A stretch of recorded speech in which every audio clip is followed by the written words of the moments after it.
আসসালামু আলাইকুম। সবাই কেমন আছেন? আশা করি ভালো আছেন। দাঁতের যত্ন কিভাবে নিতে হয়? প্রতিদিন 2 বার অবশ্যই দাঁত ব্রাশ করতে হবে, রাতে ঘুমানোর আগে এবং সকালবেলা ব্রেকফাস্টের পরে। আমি আবারও বলছি, রাতে ঘুমানোর আগে এবং সকালবেলা নাস্তার পরে সঠিক টেকনিক ব্যবহার করে। দাঁত ব্রাশ করলেই কি দাঁতের যত্ন নেওয়া হয়? না, কারণ আমাদের দাঁতের মাঝখানে যে ফাঁকা জায়গা আছে, টুথব্রাশের ব্রিসল সেই অবধি পৌঁছায় না, যার কারণে দাঁত ব্রাশের পাশাপাশি অবশ্যই আমাদের ডেন্টাল ফ্লস ব্যবহার করতে হবে এবং অ্যান্টিসেপটিক মাউথওয়াশ ইউজ করতে হবে।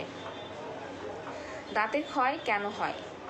আমরা যে খাবার খাই সেই খাবারের চিনি এবং স্টার্চ থাকে। এই চিনি এবং স্টার্চ এই দুটা মিলে এক ধরনের অ্যাসিড তৈরি হয়, যেটা দাঁতের যে সাদা অংশ আছে, উপরের অংশ, সেই এনামেলটাকে নষ্ট করে দেয়। এজন্য অবশ্যই বছরে 2 বার স্কেলিং এবং পলিশিং করে নিতে হবে। ধন্যবাদ সবাইকে।